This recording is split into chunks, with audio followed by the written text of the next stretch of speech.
What's up, everyone, and welcome to my first ever review. And what better way to kick off a first review than with Metroid Dread, one of the many Switch games that I was anticipating since it was first announced. I've been a fan of the series since it first released, and honestly, I have to say that having played all of them, this Metroid has to be the best by far in my opinion. And with that being said, I would like to go over some of the guidelines that I have set for myself in this review.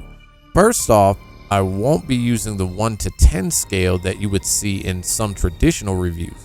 That's only because everyone's taste is subjective, and I want to try and be as fair with my assessments as possible.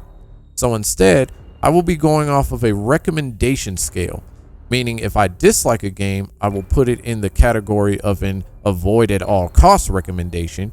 If it has a potential in the future, I will stick a game in the wait until later to purchase recommendation.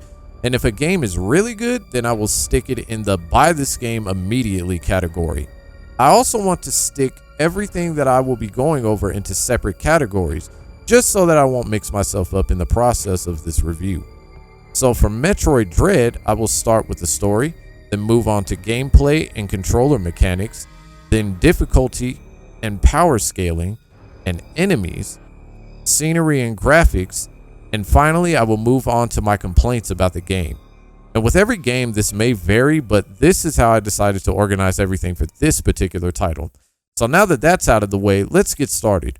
This is Metroid Dread. You start off traveling to a planet called ZDR with a tip that the X-Parasite has been spotted there. The Galactic Federation sends 7 ME to collect DNA and samples, but they soon lose contact with the dispatched research team and lead Samus to check out the scene. Not long after arrival is she awakening after a battle against the main antagonist, Ravenbeak, to find out that she's been stripped of everything except for her regular blaster and missiles. Having no record of who this being is, and with info from Adam that this was one of the Chozo settlements, Samus is now forced to get to her ship to escape as her main objective, and left only with the questions of who is he and why is she still alive after that initial encounter. From the moment you're introduced to this story, it seems more puzzling what is going to happen next, and the feeling that you get from not only the beginning silence that you normally encounter when you first enter Metroid, but your first encounter with the broken ME unit all spells fear for Samus. I like that even from the beginning, the story seems to immerse you in the emotions that Samus is feeling, having been taken down by the unknown enemy just through her eyes alone. The hopeless feeling that you get as you progress and find out what happened on ZDR and what Ravenbeak plans to do and what his objectives are.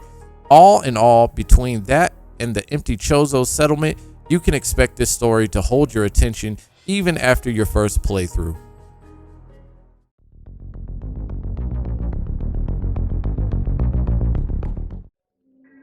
The gameplay is not really much different from any other side-scrolling Metroid game. Explore as much as you want and progress through the game as fast as you want. The only thing I will say is that the travel to upgrade can be somewhat linear in the fact that you will have to backtrack a lot to progress further. In some instances, you will have to skip over certain areas to get other items and then backtrack to the areas you had to skip over.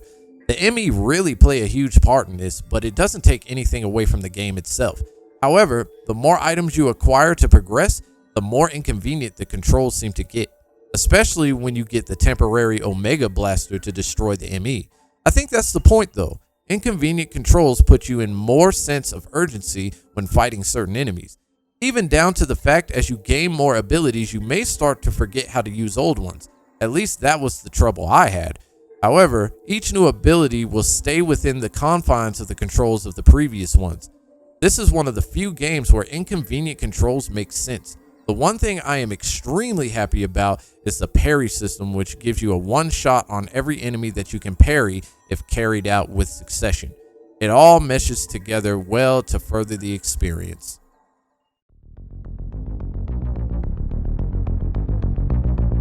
With each upgrade and item that you acquire, you may find a strong sense of power. Don't let that sense fool you, because there is always a new area with enemies waiting to even out the playing field again. And that's just it. The difficulty is fair in every way, shape, and form. You won't be powerless as you progress, and the enemies won't overpower you for very long, if at all, if they can be parried. Even the seemingly indestructible Emmy can be parried. Of course, you have a much lower succession rate of pulling this off. I was only able to parry them a grand total of 5 times to escape their insta-killing grasp. Of course, once you step into the designated Emmy zones, you will be chased relentlessly if you are spotted by them, and each one has their own unique abilities.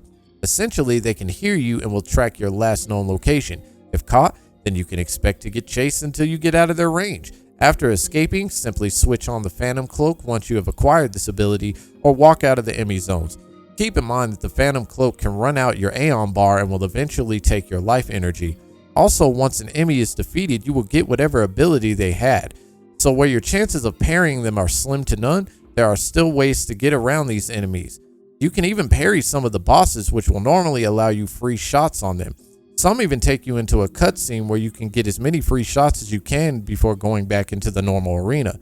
The one thing I struggled with was the timing on some of the normal enemies.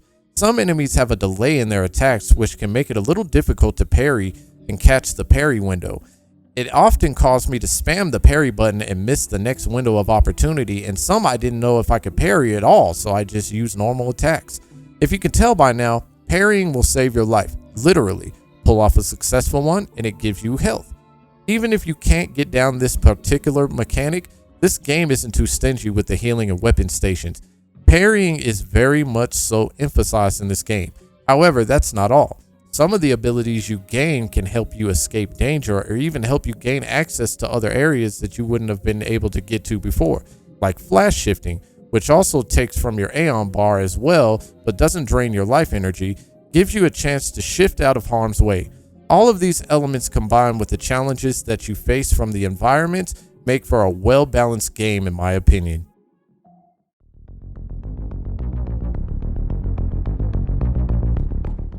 Out of all of the Metroid games, I can easily say that for me, each scene was captivating, with each area having a soundtrack to match. That only put this game higher on my list of Metroid games the more I progressed. There are 8 areas in the game, and 3 of them have sub-areas with a difference in soundtrack to complement them. For each area I discovered, I found myself entranced by the designs and what imagination it took to create the scenery. Even the little details like being able to see the enemies in the background amazed me, with one of the areas that I noticed anyway where you could see a boss actually following you. There are even still secrets in each area that I haven't discovered or haven't yet mastered how to get through, which only keeps me further invested. I can only imagine that if this were graphically enhanced, how much greater each of these scenes would look. Each area gave me a different feeling, some being despair while others gave me excitement, and honestly, I'm a sucker for a good water and snow area. This to me was by far the best Metroids for aesthetics, with Super Metroid coming in second to it.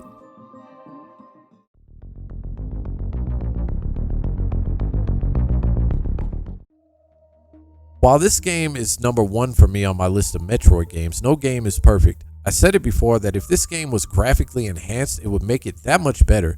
That's the thing though, out of all the consoles, Nintendo successfully trails behind the others graphically, but that's a topic for another video. There were times in the game where I found the frame rates to be a little choppy. For instance, when you teleport or train it to other areas, the loading screen freezes, even to the point where I thought that the game might crash on me. Other times I would be in an enemy encounter and the game froze for a split second in mid-animation. These were rare occurrences though, and did not take anything away from the other attributes that Metroid Dread has to offer. The other complaint I have is lazy boss repetition. While there are very unique bosses in the game, half of the bosses you fight are actually repeat bosses, with the exception that one repeat boss actually gains more abilities for every 2 that you face. For another boss, they just added 1 more for the same boss to make things more difficult.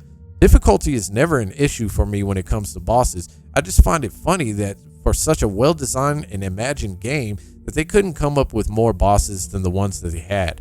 Still, even with those things and my extremely small list of complaints doesn't change my rating of the game and the enjoyment that I got from playing through it.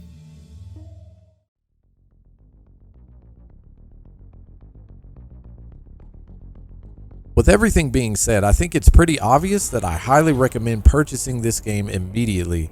Now, I've heard of 4K ROMs that play way better, but I wouldn't recommend it because I wouldn't want anyone to get hit up by the Nintenjas. Anyway, that's all for now. Stay tuned because after this I will be doing the ranking of the bosses of Metroid. I would love to hear some of your experiences with the game in the comments below.